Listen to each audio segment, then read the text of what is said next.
Obrigado pelo convite. O Caio falou rapidamente do que é que eu faço, né? Eu sou filósofo e eu tenho um site de filosofia já há 10 anos, junto com o Rafael Trindade, meu amigo de infância. A gente escreve desde sempre aí sobre as coisas que a gente pensa e conversa, tá? Esse site chama Razão Inadequada, o podcast chama Imposturas Filosóficas. Bom, sem mais delongas, eu queria começar com uma afirmação e com uma pergunta, que é a seguinte. A afirmação é: só estamos vivos graças à abundância. O que eu quero dizer com isso? Quando a gente para olhar para as condições que permitem a vida, a gente percebe que ela é produto de um solo rico, de água potável e de ar, né? A gente só consegue estar vivo nesse momento por uma abundância de ar, né? De uma atmosfera respirável que permite com que a gente continue fazendo os nossos processos de respiração. Se a gente for pensar no Sol também, né? É uma espécie de bateria extremamente abundante que um dia acabará, mas que por enquanto está lá, fornecendo para o nosso planeta uma energia totalmente fundamental para que a vida continue. Dada essa afirmação inicial, se vocês concordam com ela, vocês vão me acompanhar numa certa pergunta, que é: por que então que a gente pensa o amor como escassez? Né? Talvez não simplesmente o amor, mas a gente pensa várias coisas do ponto de vista de uma determinada falta. A gente estrutura determinadas relações por esse ponto de vista. Então isso se transformou numa espécie de problema que disparou a minha reflexão a partir de uma vivência pessoal. Eu vou contar rapidamente como é que isso se deu e depois a gente fala um pouquinho mais sobre a abundância, pode ser? Bom, o contexto pessoal foi o seguinte: a vivência de amores múltiplos. O que é estar bem com uma pessoa, sentir-se contemplado numa relação, amar essa pessoa e, no entanto, conhecer uma outra pessoa. E, no entanto, aparecer outras possibilidades que te levam para além daquela relação em um determinado sentido. Né? Essa é a pergunta que eu me fiz várias vezes e ao qual eu precisei movimentar o meu pensamento. E eu movimentei meu pensamento usando a minha base na filosofia, né? Usando o conhecimento que eu tenho de determinados autores para tentar encontrar respostas nessa literatura para esse problema. Um problema que eu acho que é bastante atual. Vocês devem ter ouvido já falar de não monogamia, devem ter ouvido falar de reflexões desse tipo, mas eu preferi dar um outro nome para isso, que é o nome de anarquia relacional. E então, dado esse nome, eu comecei a pensar em desenvolver textos sobre esse assunto, que eu resumiria da seguinte maneira: um esforço para tentar se relacionar diretamente com as pessoas para além de qualquer tipo de modelo. O que eu quero dizer com isso? Geralmente, quando a gente se relaciona com as pessoas, seja qual for o tipo de relação, a gente está intermediado por determinadas estruturas, né? Então, quando você tem um relacionamento amoroso com alguém, no sentido mais clássico, no sentido de um namoro, de um casamento, você não só se relaciona com aquela pessoa e com os desejos dela, você se relaciona com ela a partir de uma estrutura já dada por família, dada por sociedade, dada por papéis de gênero, dada por papéis de sexualidade. Ou seja, quando a gente fala em anarquia relacional, o que a gente está pensando é atentar-se para a relação, tentar deixar de lado um pouco, e na medida do que é interessante, né, as estruturas. Porque essas estruturas, elas podem ser muito violentas com as relações. Tá? Então, a partir do meu trabalho com a filosofia, tem um filósofo que eu gosto muito, que eu poderia dizer que é o meu filósofo favorito, que é o Baruch de Spinoza, ou Bento de Spinoza, né? Spinoza é um filósofo holandês do século XVII, um filósofo maravilhoso, do qual eu colhi muita coisa e no qual eu tentei pensar um princípio maior para o qual orientar as relações para além das estruturas, que é o princípio da alegria mútua. Essa ideia, ela é uma ideia muito central para o que eu estou escrevendo, para o que eu estou pensando, e que eu acho que vale a pena trazer para vocês enquanto princípio maior para se pensar como lidar com o amor como abundância, o amor como uma experiência de multiplicidade, né? O que seria o princípio de alegria mútua? Seria a intersecção da relação no lugar onde ela é o melhor possível para ambos, né? Dizendo de uma forma muito simples, da maneira como ela pode ser alegre para ambos os lados, né? Isso, apesar de ser bastante simples de dizer, não é nada fácil de realizar. Não é nada fácil de se atentar e de respeitar aquilo que traz a alegria do outro. Às vezes a alegria do outro machuca um pouco a gente. Às vezes a alegria do outro, a gente acha que ela deveria ser contida. Ela deveria respeitar determinados limites. Ela deveria andar dentro de determinados trilhos. E a realidade é que a gente se alegra às vezes com coisas que a gente nem sabe explicar. A realidade é que às vezes essas relações, elas fogem do script e daquilo que a gente acha a princípio que seria o de fato alegre. Então, esse princípio, ele é uma espécie de esforço ativo no sentido de acolher o outro, de respeitar a si mesmo também, de ouvir aquilo que você traz para a relação e quais são os desejos que se encaminham de fato em alegrias, né? Então, a alegria mútua é esse princípio geral que me fez derivar mais oito princípios, dos quais eu não vou falar todos, obviamente, porque o nosso tempo é curto, mas o inicial é a abundância. O primeiro deles é pensar a relação entre escassez e abundância e pensar como dado fato a ideia de que a abundância é responsável por nós estarmos vivos e pelo fato da gente sentir amor por mais de uma pessoa. Ou às vezes, já entregando um pouco do final, mais de uma forma de amar a mesma pessoa também, tá?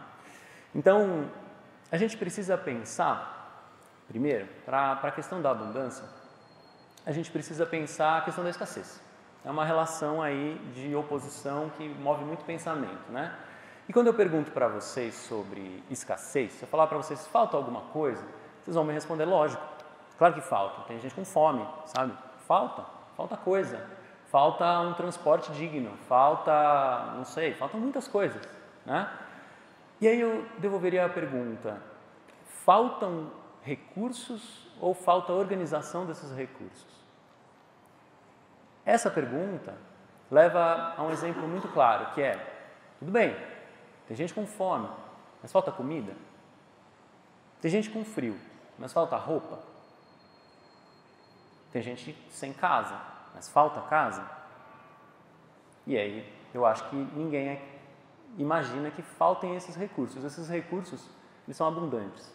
A nossa sociedade se transformou em uma ótima produtora de recursos. A gente produz comida, os supermercados estão lotados de comida. Qualquer mercadinho aqui do lado vai ter uma diversidade enorme de comida produzida em diversos cantos do mundo, se puder, né? E assim por diante, nos outros exemplos, a gente tem apartamentos vazios em todos os cantos da cidade, né? Principalmente no centro. Então, a noção de escassez, a noção de falta, ela é ideológica. Ela é um conjunto de ideias produzido por uma determinada estrutura, por uma determinada maneira como a gente vive, né? Aqui a gente cairia necessariamente em uma crítica mais ampla do sistema capitalista. Mas eu vou passar por isso, a gente vai retomar essa ideia no final, sem esse nome que pode talvez causar um desconforto muito grande em nós, né? Então, o que eu quero dizer é que a noção de que faltam coisas, ela não é nada mais do que uma percepção que a gente tem sobre a realidade, que de fato responde a essa realidade no sentido do que essa realidade entrega para a gente enquanto experiência. Então a gente vê pessoas sentindo falta de determinadas coisas, precisando de determinadas coisas, mas que quando a gente muda essa perspectiva, a gente percebe que essas coisas estão ali, essas coisas estão mal organizadas, essas coisas estão mal colocadas. Tá? Então, a tentativa é de reivindicar a abundância. A tentativa é de apostar que o que falta para nós, num sentido mais amplo, tá? É a organização. O que falta para nós é uma redistribuição, é uma reorganização da maneira como a nossa sociedade está colocada, né? Por que eu entrei em política, né? A gente fala de amor e cai na política, é assim mesmo, quando você começa a pensar as coisas em um sentido mais amplo. Quando eu falei que o amor é rodeado de determinadas estruturas, isso é já político, isso já é político, né? Estruturas como o machismo, né? Estruturas como a misoginia, o racismo, né? São estruturas que determinam aquilo que o amor é e como ele acontece, né? Então, reivindicar a abundância tem um sentido político, tem um sentido amoroso. Vamos passar para pensar o amor. Para encerrar esse pequeno tópico, eu diria que a gente não vive num mundo escasso. A gente vive num mundo meio devasso. Devasso no sentido de que uns vivem à custa dos outros. Uns vivem à custa dos outros. Isso funciona tanto para a política quanto para o amor. Uns vivem à custa da alegria dos outros. Quando a gente fala do amor, é comum que o outro exija que nós abramos mão das nossas alegrias, de determinadas coisas que a gente quer fazer, né? Às vezes, sei lá, estou num relacionamento, mas eu quero estudar, quero fazer faculdade, eu quero mudar de país. E não que eu queira terminar o relacionamento, mas como é que a gente vai fazer, né? Como é que a gente vai fazer para dar um jeito com esse novo desejo que apareceu? Bom, esse desejo ele vem graças a um mundo que traz muitas coisas, graças a um corpo que está em relação com esse mundo, graças a uma grande profusão de ideias, de possibilidades, né? A maneira como a gente evita estruturar isso é que um abra mão do que lhe é salutar em nome do outro, né? Senão essa relação de verticalidade, essa relação de um vivendo à custa do outro, ela se instaura. E aí a gente diria que cai num lugar que não é interessante. Quando um precisa abrir mão da sua alegria para poder se relacionar com o outro, seja no trabalho, seja na família, seja na relação afetiva, amorosa, a gente diria que essa relação está perdendo algo de mais interessante, né? De novo, repetindo a aposta, a maior possibilidade de realizar uma relação interessante é na intersecção das alegrias de cada um, na alegria mútua, tá? Vamos passar para a questão do amor, pensando o desejo, né? O desejo é um tema na filosofia de debates infinitos, já de mais de 2000 anos, né? E, em geral, a gente tem uma tendência a pensar o desejo como a carência de algo, né? O desejo como eu preciso de alguma coisa. Então, a gente pensa, num exemplo muito simples, o estômago ele precisa de comida, ele precisa ser preenchido de comida. Verdade. Mas aí a gente começa a pensar, num exemplo simples desse, numa ideia de desejo como carência, isso leva a gente a pensar que toda a nossa dinâmica afetiva é assim. Isso leva a gente a pensar que a gente depende de determinadas carências. São determinadas carências que determinam aquilo que a gente quer, né? Quando a gente chega no amor, seria falar de carência no sentido de carência do outro. Então, o amor seria definido, a partir dessa ideia, como uma carência, uma necessidade que eu tenho de outro para ser completo. A gente tem caído nessa cilada já há bastante tempo, eu acho. Não é de hoje, e eu acho que isso faz parte da experiência amorosa. Faz parte da experiência de ficar encantado por alguém e de desejar aquela pessoa no sentido de querer ser completo por ela. O que eu proponho é que a gente perceba que esse vazio ele é criado de repente, né? A gente estava bem, a gente está pleno em geral. Para estar vivo, e se a gente consegue se conectar com isso que é estar vivo, a gente está bem. Eu preciso de muito pouco, né? Eu preciso de água, eu preciso de um pouco de comida, eu preciso de um teto para não passar frio, né? Eu não preciso de muita coisa. Esses recursos foram dados para a gente em abundância. Quando a gente sente a falta de alguém, quando a gente sente a necessidade de determinada pessoa, geralmente isso foi produzido.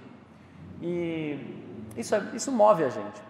O que eu digo para a gente pensar não é que a gente deveria se sentir mal por sentir a falta de alguém, mas pensar qual é a possibilidade de olhar isso de outra perspectiva, de pensar na relação amorosa não como algo do qual eu careço e que, portanto, vai me completar a partir do momento em que eu a realizá-la, mas como um transbordamento da minha capacidade, da nossa capacidade de nos envolver com o mundo, né? Eu acho que esse convite já está no Banquete de Platão, sinceramente. O Banquete de Platão tão mal lido, né, ao longo do tempo, né? Já falando sobre amar alguém é amar o mundo, amar alguém é amar mais de um, é olhar para alguma coisa que não é você e a partir disso que não é você, olhar para um mundo que a contém e que te contém também. Então o amor, ele pode ser uma perspectiva não de carência, mas de conexão, certo? E isso leva não só para relacionamento afetivo, amoroso, clássico, mas também para as nossas relações de amizade, para as nossas relações familiares, enfim, né? Então, a partir dos nossos amores, o que a gente quer fazer é criar espaços para desaguar aquilo que antes não existia e que de repente a gente tem de sobra, na verdade, né? Isso que a gente talvez sinta, experiencie como uma falta ou como uma carência, talvez seja algo que tenha sido produzido agora em abundância. Talvez seja um desejo muito grande de fazer uma conexão com um determinado assunto, com determinada pessoa, com determinada coisa, com determinada relação, seja qual ela for, né? E continuando então, mas pensando ainda os problemas de uma relação, né, de pensar o amor como algo, como uma carência, né, a gente precisaria falar dos problemas da completude e da ideia de exclusividade, né? A ideia de carência, ela restringe a nossa expectativa relacional a uma ideia de completude, que é o quê? Eu dependo do outro para ser completo. Eu dependo de alguém que eu amo para então me sentir satisfeito e completo e feliz. Isso leva a gente a depositar determinadas expectativas impossíveis numa relação. É impossível que alguém seja capaz, seja responsável por uma fonte definitiva de alegria para a gente. Então isso é injusto com a gente, isso é injusto com os outros, né? E isso leva a gente a um problema, que é o problema que me disparou essa reflexão, que é, se a gente se relaciona esperando a completude, então quando a gente alcança essa relação e a gente se sente completo por um tempo, eu diria, então a gente não pode amar mais ninguém, né? Então a gente precisa abrir mão de amigos, a gente precisa abrir mão de outras pessoas que talvez a gente esteja interessado, de outras relações que surjam eventualmente. Então, o paradigma da completude leva a gente a não poder, né? Leva a gente a não poder fazer mais determinadas coisas, né? Além disso, então, a completude ela se prolonga no amor exclusivo, né? Que é uma ideia também muito complicada, porque é aquela assim, se por acaso acontecer de você amar outra pessoa, isso não só, os relacionamentos mais estruturados dessa forma, não é só amor no sentido sexual afetivo, é amor no sentido, não sei, às vezes você quer adotar alguma criança, às vezes você tem um novo melhor amigo, aí você quer sair com ele toda hora, né?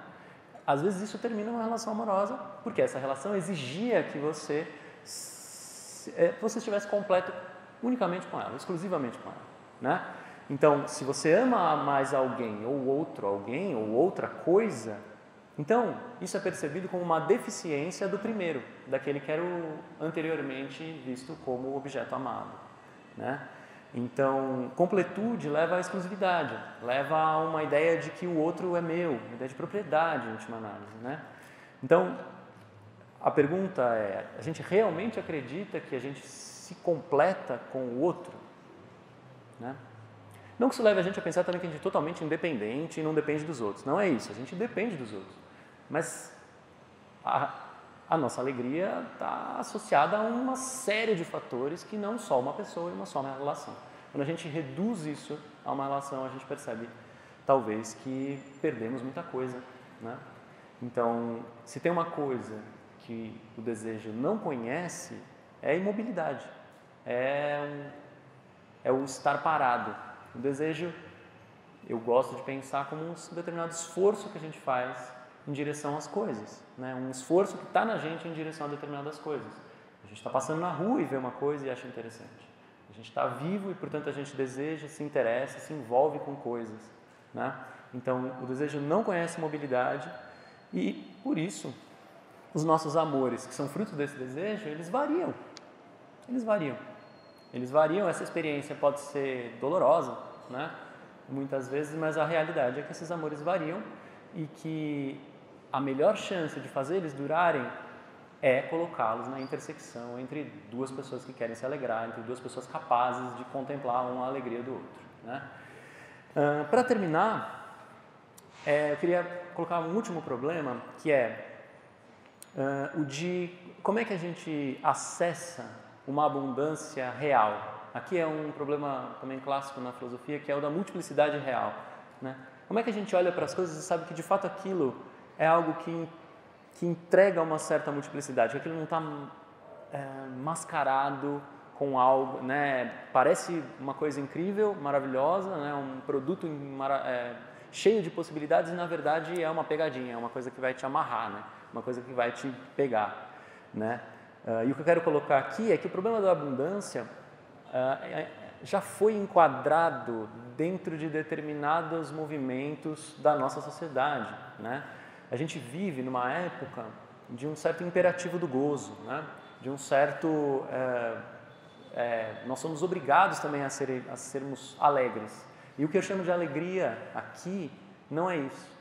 Então, como é que eu coloco? Eu pensei em terminar com essa provocação, que é levar a essa seguinte pergunta, que é o que de fato apresenta mais possibilidades? O que de fato a gente pode chamar de alegria, né? Será que e quando a gente está na perspectiva de amores múltiplos, da anarquia relacional, por exemplo, a gente vê que tem o amor como serviço, hoje tem o amor consumo, né, como um aplicativo, né, abundância como uma abundância de possibilidades, como, né, poder sair com uma pessoa diferente por dia. Será que isso é uma multiplicidade real?